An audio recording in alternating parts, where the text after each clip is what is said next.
નમસ્કાર. દિવસભરના તાજા સમાચારોમાં તમારું સ્વાગત છે. તમારી સાથે હું છું પિનલગીરી ગોસ્વામી. સમાચારો વિસ્તારથી જાણીએ એ પહેલા મહત્વના સમાચારો ઉપર એક નજર.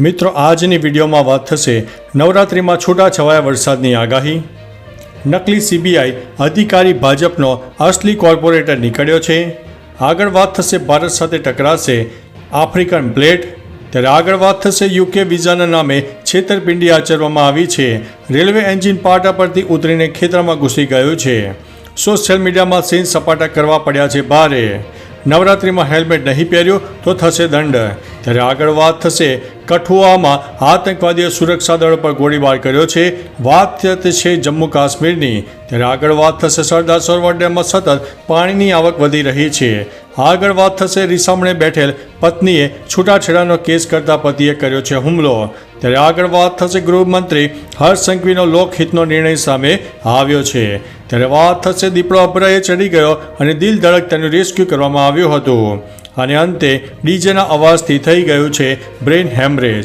હવે મિત્રો સમાચારો વિસ્તારથી.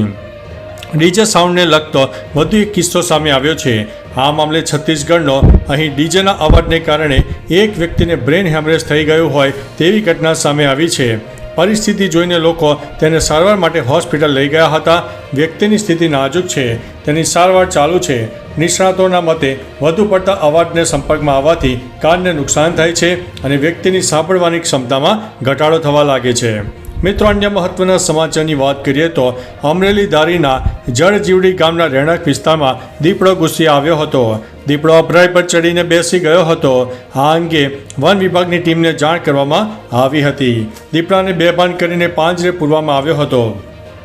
ફોરેસ્ટની ટીમ દ્વારા સીડીની મદદથી મકાનની પાછળના ભાગે આવેલી બારીમાંથી ટ્રાન્ક્વિલાઇઝર ગનની મદદથી દીપડાને બેભાન કરીને પાંજરે પુરાતા લોકોએ રાહતનો શ્વાસ લીધો છે. મિત્રો, અન્ય મહત્વના સમાચારની વાત કરીએ તો રાજ્યના ગૃહ રાજ્યમંત્રી હર્ષ સંઘવીએ વધુ એક લોકહિતનો નિર્ણય લીધો છે. નાગરિકોના પ્રશ્નોનું સ્થાનિક સ્તરેથી જ નિરાકરણ લાવવા માટે દર સોમવાર અને મંગળવારે ફરજિયાત નાગરિકોને પોલીસ અધિકારીઓ સાંભળશે. આ મામલે ગૃહમંત્રી હર્ષ સંઘવીએ પોલીસ અધિકારીઓને આદેશ કર્યો છે.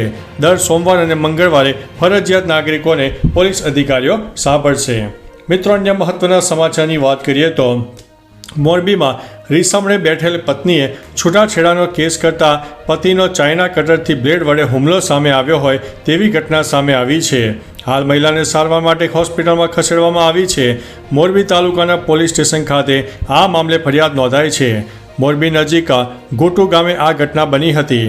પતિ પત્ની બંને વચ્ચે અણબનાવ રહેતા છેલ્લા 1.5 વર્ષથી તેઓની દીકરી રીસામણે જોવા મળી છે. મિત્રો, અન્ય મહત્વના સમાચારની વાત કરીએ તો સરદાર સરોવર ડેમમાં સતત પાણીની આવક થઈ રહી છે. 2 દિવસમાં ડેમની સર્વોચ્ચ જળ સપાટી ભરાઈ જવાની શક્યતા દેખાઈ રહી છે.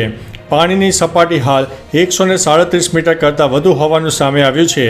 જ્યારે 17મીએ વડાપ્રધાનના જન્મદિવસે 138.68 મીટરની પૂર્ણ સપાટીથી ભરાયેલા ડેમના નીરના વધામણા લેવામાં આવે તેવી તૈયારીઓ નર્મદા કંટ્રોલ ઓથોરિટીએ શરૂ કરી દીધી છે. મિત્રો, અન્ય મહત્વના સમાચારની વાત કરીએ તો જમ્મુ કાશ્મીરના કઠુઆમાં આતંકવાદીઓએ સુરક્ષા દળો પર ગોળીબાર કર્યો છે. હુમલામાં કોઈ જાનહાનિના સમાચાર નથી. કહેવામાં આવી રહ્યું છે કે સર્ચ ઓપરેશન દરમિયાન આતંકવાદીઓએ ગોળીબાર કર્યો હતો. હુમલા બાદ સુરક્ષા દળોએ વિસ્તારને ઘેરી લીધો હતો અને સર્ચ ઓપરેશન શરૂ કર્યું છે. મિત્રો, અન્ય મહત્વના સમાચારની વાત કરીએ તો નવરાત્રિને લઈને અમદાવાદ શહેર પોલીસ અલાયદી ડ્રાઈવ કરશે. સામે આવેલી માહિતી અનુસાર ગરબા શરૂ થાય એ પહેલાં police party plot farm house બહાર ગોઠવાઈને કાર્યવાહી કરશે. 9 દિવસમાં 10,000 હેલ્મેટનું વિતરણ કરવામાં આવશે. આ અભિયાનના ભાગરૂપે પોલીસે 1,000 હેલ્મેટ પણ મંગાવી લીધા છે. રાત્રિ દરમિયાન પોલીસ કડક કાર્યવાહી કરતી ન હોવાથી લોકો નિયમનું પાલન કરતા નથી. મિત્રો, અન્ય મહત્વના સમાચારની વાત કરીએ તો અમદાવાદના મેઘાણીનગર વિસ્તારમાં સોશિયલ મીડિયામાં સીન સપાટા મારતા અસામાજિક તત્વોને પોલીસે દબોચી લીધા છે. વાત એમ છે કે જાહેર રોડ ઉપર 6 થી 7 શખ્સોએ હાથમાં તલવાર, ધારિયા અને છરી લઈને આતંક મચાવી રહ્યા હોય એવા લોકોને ડરાવતો વિડીયો બનાવ્યો હતો. વિડીયો વાયરલ થયા બાદ પોલીસ એક્શનમાં આવી અને 2 આરોપીઓની ધરપકડ કરી છે. જોકે વિડીયો જૂનો હોવાનું પણ સામે આવ્યું છે. મિત્રો, અન્ય મહત્વના સમાચારની વાત કરીએ તો બિહારના ગયામાં વજીરગંજ સ્ટેશન અને કોલ્હારના હોલ્ટ વચ્ચે રેલવે એન્જિન પાટા પરથી ઉતરી ગયું હતું અને ખેતરમાં ઘૂસી ગયું હતું. એન્જિન ગયા તરફ લૂપ લાઇનમાં ચલાવવામાં આવી રહ્યું હતું. આ દરમિયાન ટ્રેનનું એન્જિન અચાનક કાબુ બહાર જઈને પાટા ઓળંગીને ખેતરમાં ઘૂસી ગયું હતું. ટ્રેનના એન્જિન સાથે કોઈ બોગી ન હતી. એન્જિન પાટા પરથી ઉતરી જવાની માહિતી મળતા રેલવે પોલીસ પ્રશાસન ઘટના સ્થળે પહોંચી ગઈ હતી. મિત્રો, અન્ય મહત્વના સમાચારની વાત કરીએ તો અમદાવાદમાં યુકેના વિઝાના નામે છેતરપિંડી થઈ હોય તેવી ઘટના સામે આવી છે. સામે આવેલી માહિતી અનુસાર ઓઢવ વિસ્તારમાં રહેતા વેપારી પાસેથી આરોપીએ પ્રોસેસના નામે રૂપિયા 23.54 લાખ રૂપિયા પડાવી લીધા હતા. સિન્ટ્રોફિયા ઓવરસીઝ કંપનીના માલિક અને મેનેજરે તેઓને વિઝા ફી પેટે પૈસા પડાવીને અને બાદમાં વિઝાની પરત ખેંચી લેવા જણાવ્યું હતું અને પૈસા પણ પરત ન આપ્યા હતા. હાલ આ મામલે પોલીસ ફરિયાદ દાખલ કરવામાં આવી છે. મિત્રો, અન્ય મહત્વના સમાચારની વાત કરીએ તો ભૂસ્તર શાસ્ત્રીઓના મતે હવે આફ્રિકાના 2 ટુકડા થવાનો ખતરો વધી રહ્યો છે. હકીકતમાં થોડા મહિનાઓ પહેલાં આફ્રિકાના મધ્યમાં એક તિરાડ પડી હતી. તેનું કદ સતત વધી રહ્યું છે.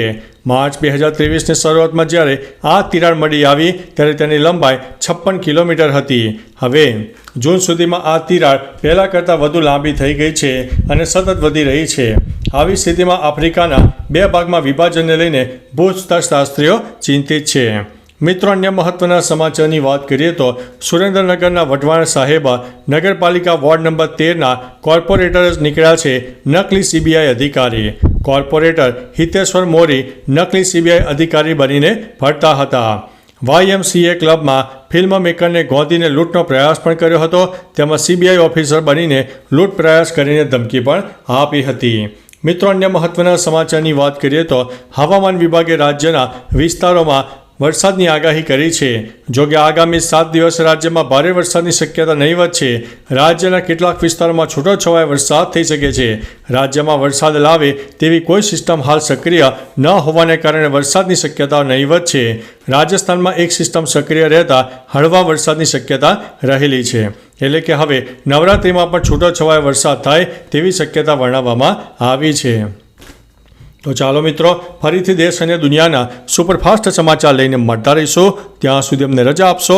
નમસ્તે.